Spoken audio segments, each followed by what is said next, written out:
My laning stage was fine, but I have no idea what to do in the mid game. If that's you, this video is for you. Today, I bring you complete mid game guide, and using all of this helped me reach 10k and more. If you want to dominate your games, let's jump into it. Tier 1 tower of the enemy's safe lane is the most important one.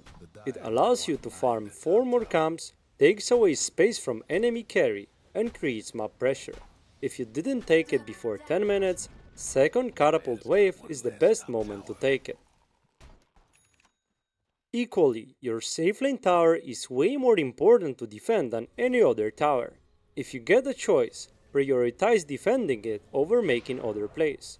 Just make sure you don't die for free there, but rather be always ready to help defending it. If you are not level 6 by minute 10, try your best to get it ASAP. Other than securing rune at 10 minutes, feel free to go to a lane and hit creeps, or if that's not possible, even pull on the side lane. Your level 6 is super important, no matter what hero you're playing. Runes are still super important. Your mid laner with runes is really strong, and it also gives you a perfect power spike to smoke. Securing them in the mid game makes it very easy to play them up. If you ever struggle to name a hero you should be playing around, identify who's either the strongest hero in your team that you want to play with, or enables your hero the most. In the first case, that will be your mid or offlaner, and very rarely your carry. He usually wants to farm up. In second case, if you are a setup hero, pair up with damage heroes, and vice versa. TP scroll has a cooldown of 80 seconds. Be aware of that and abuse it. If enemies TP it somewhere, for 80 seconds they are very unlikely to be on the other part of the map. That also means you should use your TP sparingly and learn how to quickly judge if you really need to use it. Use your power spikes. Once your strong heroes have their ultimates or you have it yourself, try to use it in a fight. Your cooldown should keep working, no matter if it's sharpshooter or exorcism.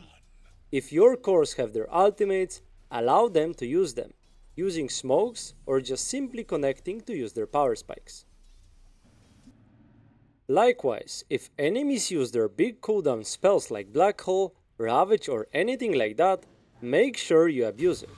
Even if you lost the fight and enemies made you be afraid of them, remember, what made them strong is not there, at least for a minute or two. Abuse it, otherwise they will force you to fight the next time they have their spells. Pressure is all about giving or taking. If you are not making moves on the map, eventually enemies will do that themselves and they will catch you off guard. A gank on enemy might force TPs, making enemies unable to do what they wanted to do. Always try to be proactive than reactive. This also can snowball you the game. Just a reminder that I also offer private coaching sessions. If you would like to have one with me, join our Discord to talk about details.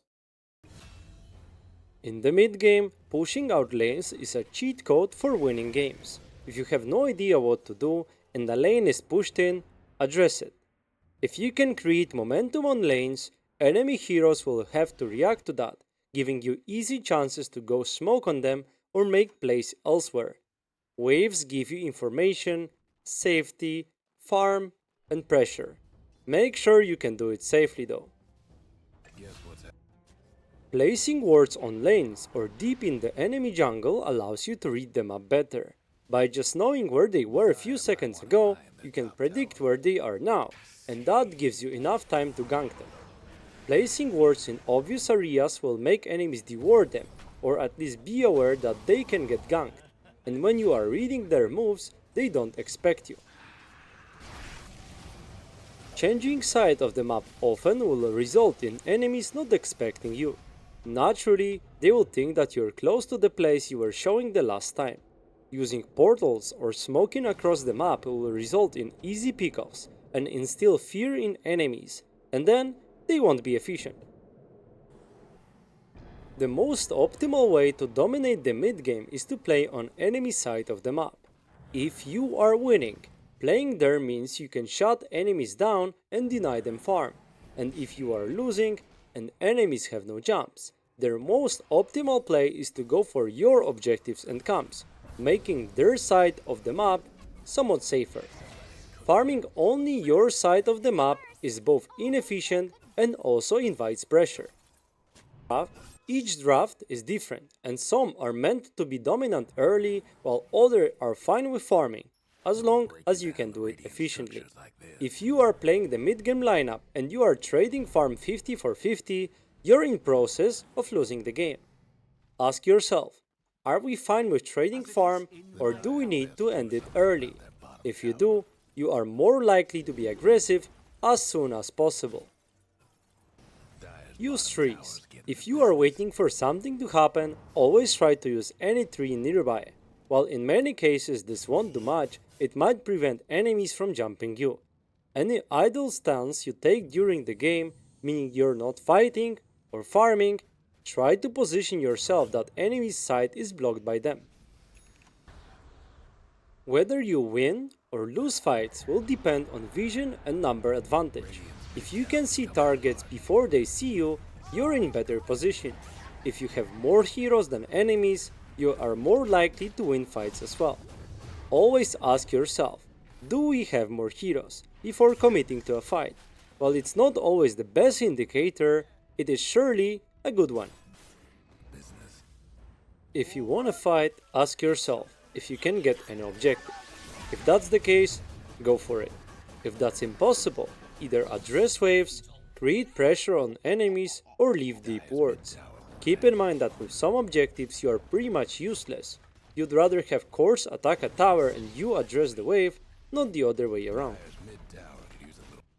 If you are losing the game, your way to come back is to kill enemies. And if you are winning it, it is to prevent enemies from killing you. That means in games you have a lead, you want to build defensive items, as any kind of a kill trade doesn't benefit you. Enemies get more gold and XP. If you are losing the game, it's exactly opposite. Get offensive items because you can't get back into the game by just farming, if enemies deny you space to do so. Taking Experience Shrine at 14 and 21 minutes is super good, so it makes a good smoke target. At worst, you will steal it, and at best, you'll get a kill in the process. If you are struggling to name a place for smoke in the mid-game, 14-minute XP Shrine is a perfect target. Your itemization on support should reflect the game. If you have a strong carry that deals physical damage, Solar Crest is amazing. If you struggle to think about your item, you can't really go wrong with Glimmer Cape. Generally, you should value mid-tier items instead of buying expensive ones, as with them you're able to create more tempo. Rushing Aghanims on support in 95% of cases is plain wrong. Certain kills allow you to take Roshan early. If you have a good lineup and you got a kill or two, don't be afraid to walk in and take it. Sometimes taking it quickly can snowball you the map, and you don't need to wait for 25 minutes. Don't force it though. Take it if it's convenient. At 20 minutes, Tormentors spawns on the bot lane. To get it, you should set up lanes. Pushing them out makes it inconvenient for enemies to contest you, but also pretty obvious if they are not showing on the lanes. It also makes your cores less likely to AFK farm, meaning they have time to hit that Tormentor. Remember, using smokes creates tempo, and tempo wins games. Learning how to abuse this item is key to the mid game. Think about places enemies can be and just go there under smokes, and the chances are you will get kills. And if you abuse all of these tips, your games will feel so much easier and your MMR will skyrocket. If you want to become a better support, subscribe to the channel, and remember I offer private coaching as well. Thanks for watching, and as always, see you